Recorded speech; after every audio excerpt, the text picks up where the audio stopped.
When we speak about Sabr, many people immediately think of waiting, waiting for relief, waiting for answers, waiting for things to change. But that understanding is incomplete. Sabr is not passive. It is not the absence of action. It is, in fact, a deeply active state of the mind. And until we correct this misunderstanding, we will continue to struggle with it. You see, the mind is constantly reacting. Every situation you face, every delay, every hardship, every disappointment triggers an internal response before it ever becomes an external action. That response is where Sabr lives. Sabr is the moment you pause between what happens to you and how you choose to respond. It is the discipline of holding your thoughts steady when everything around you feels unstable. This is why training the mind is essential. Because if the mind is not trained, it becomes impulsive. It jumps to conclusions, it assumes the worst, it magnifies pain, and it forgets purpose. But when the mind is disciplined, it interprets hardship differently. It begins to ask a different set of questions. Instead of why is this happening to me, it asks what is Allah teaching me through this. That single shift changes everything. The scholars, including voices like Mufti Menk, often emphasize that trials are not random, they are precise. They are measured. They are designed specifically for your growth.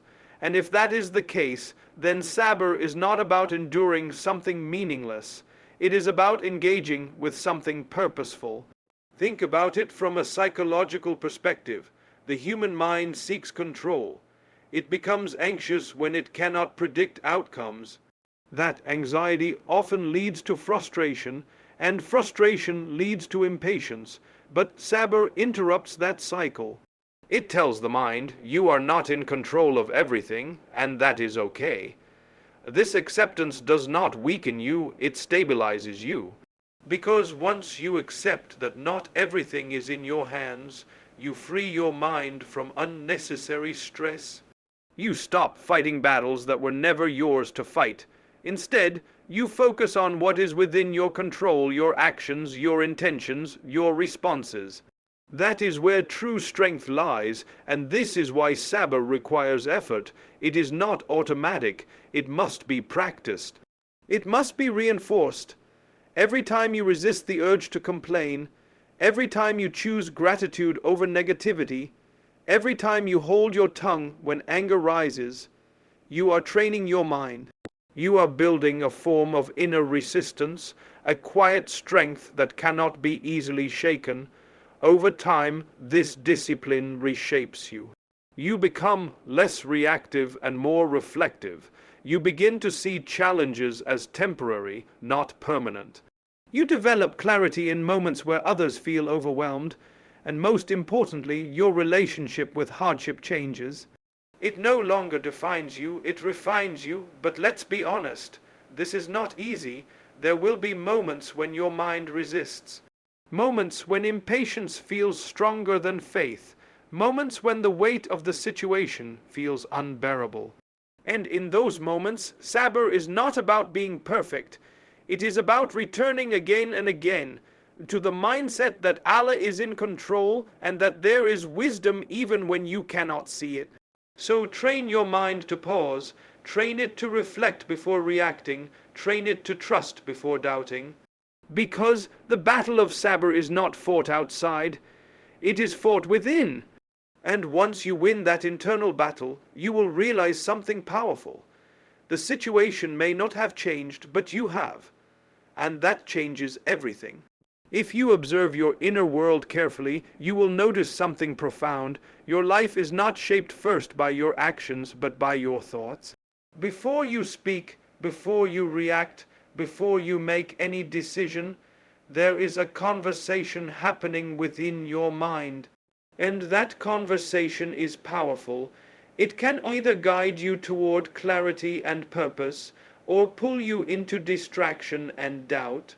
This is why controlling your thoughts is not a luxury, it is a necessity, because if you do not take charge of your thinking will take charge of you. And an undisciplined mind is easily influenced. It exaggerates fears, it replays past mistakes. It creates scenarios that may never even happen. Over time, this mental noise begins to shape your behavior, often without you even realizing it. In many ways, the mind is like a gate. Thoughts enter constantly, but not all of them deserve to stay. Yet most people allow every thought to settle, to grow, and to influence their emotions. This is where focus begins to weaken, because a distracted mind is not just one that is busy, it is one that is unfiltered. When voices like Mufti Menk speak about discipline, they often bring it back to awareness. You must become aware of what you are allowing into your mind. Are your thoughts pulling you closer to Allah or further away? Are they building you or breaking you? These are not small questions. They define the direction of your life. From a psychological perspective, thoughts create emotional patterns, and emotional patterns create habits. If your thinking is constantly negative, your emotions will reflect that negativity, leading to frustration, impatience, even hopelessness. But when you consciously redirect your thoughts, you begin to interrupt that cycle. You create space for a different response. And this is where Sabr and Focus intersect. Sabr is not just about enduring external hardship, it is about resisting internal chaos. It is about choosing not to entertain every negative thought that crosses your mind. It is about saying, "This thought does not serve me, and I will not let it control my actions." But this requires effort, because thoughts can feel automatic. They come quickly, often without invitation. Yet, while you may not control the arrival of every thought, you absolutely control what you do with it. You can either feed it or starve it. You can either give it attention or let it pass.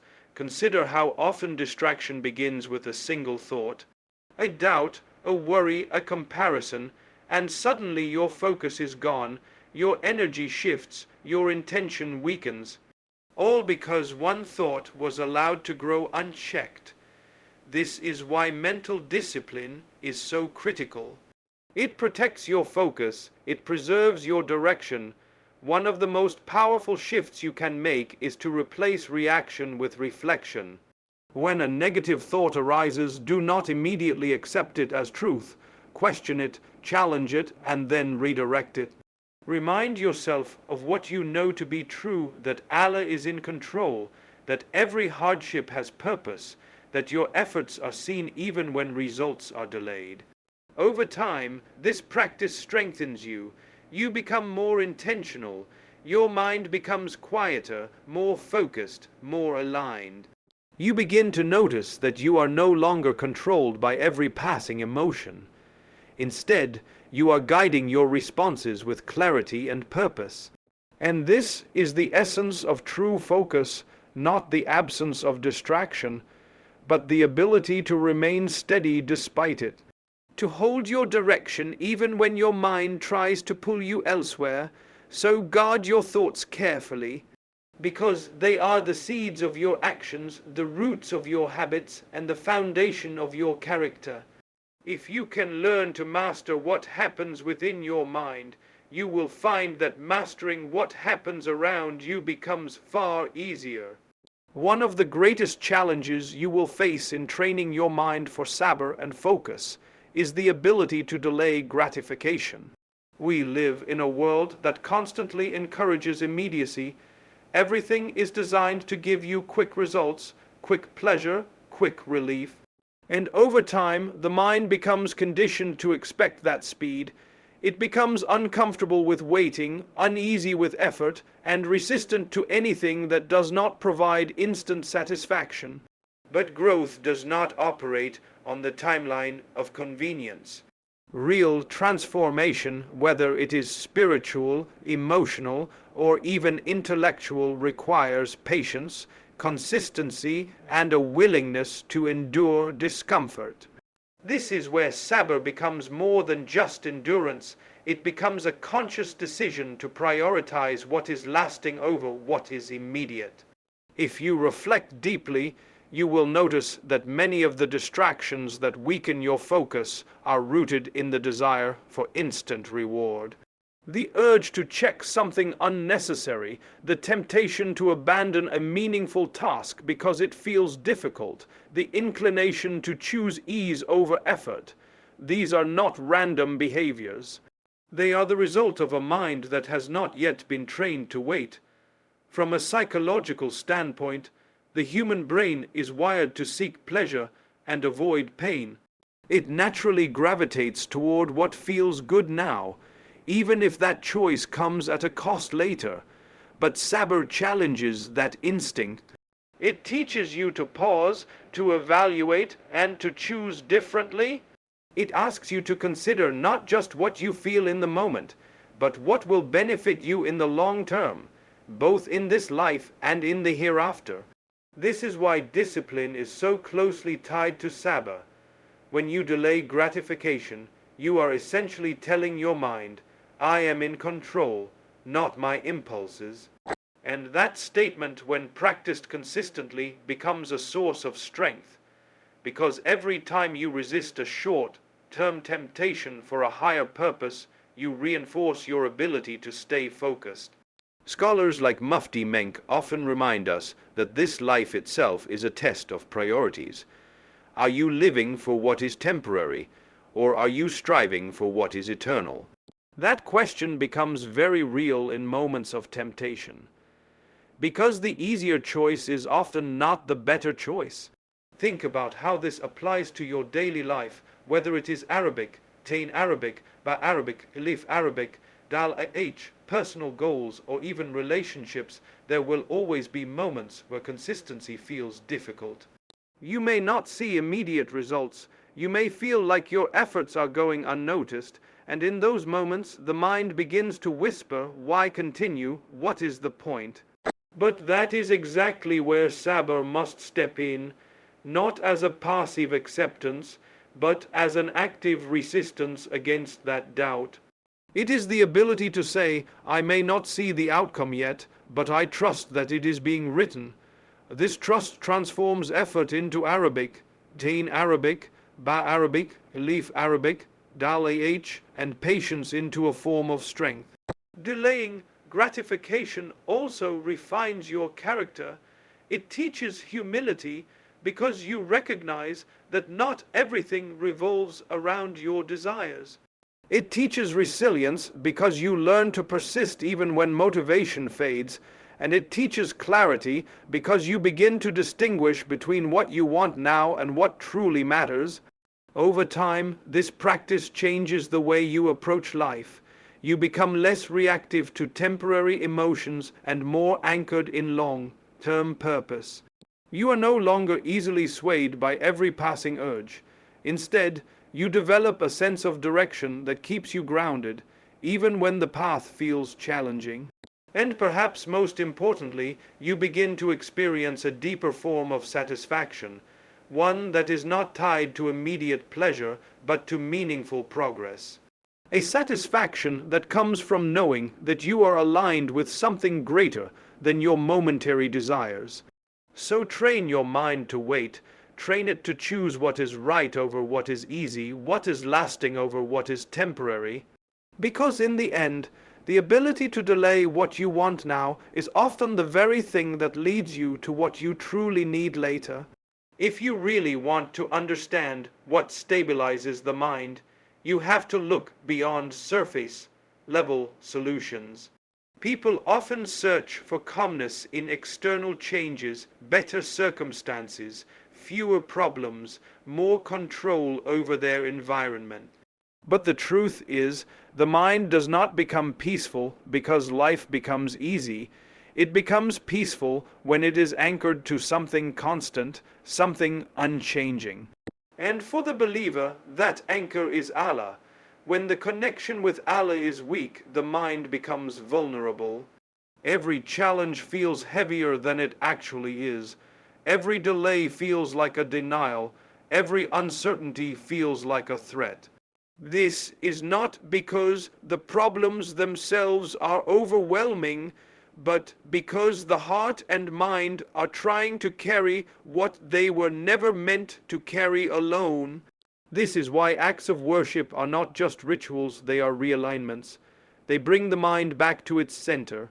When you stand in Salah, you are not just fulfilling an obligation. You are stepping out of the noise of the world and placing yourself in direct conversation with the one who controls everything you are worried about.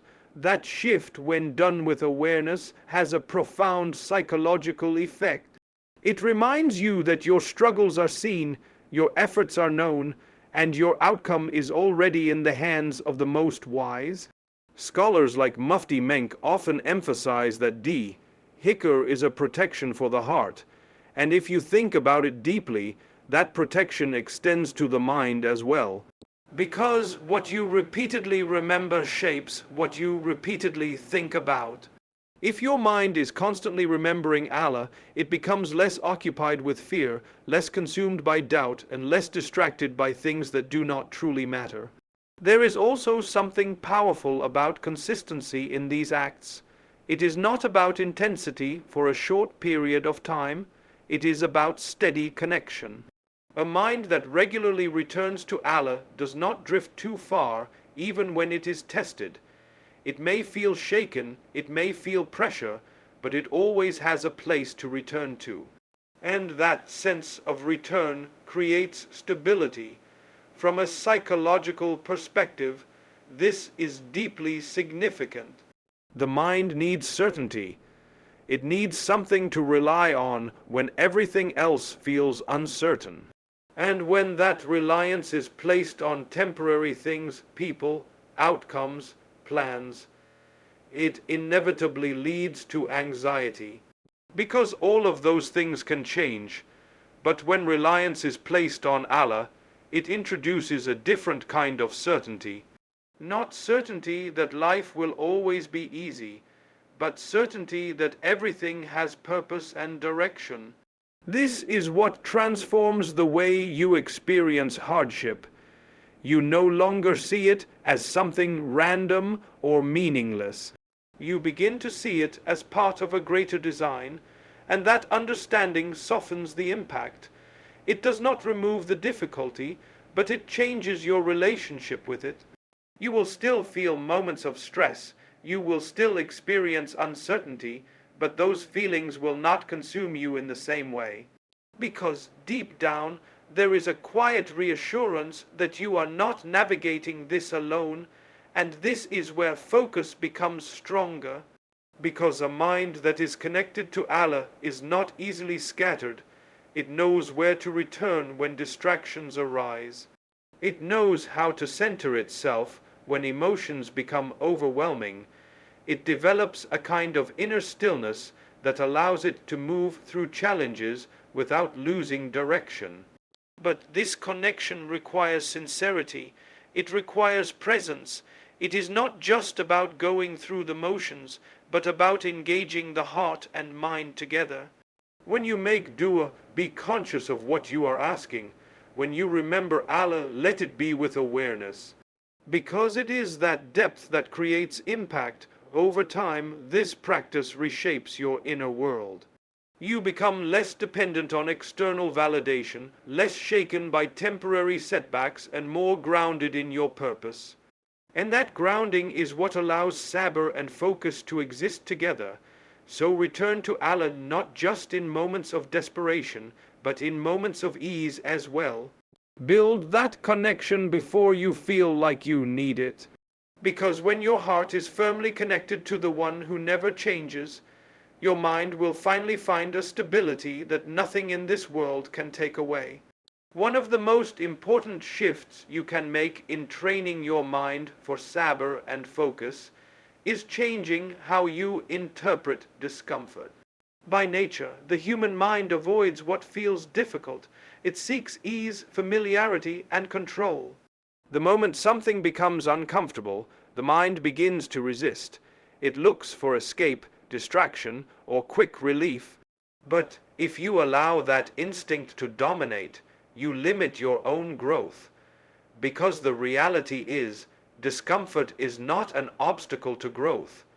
It is the environment in which growth takes place.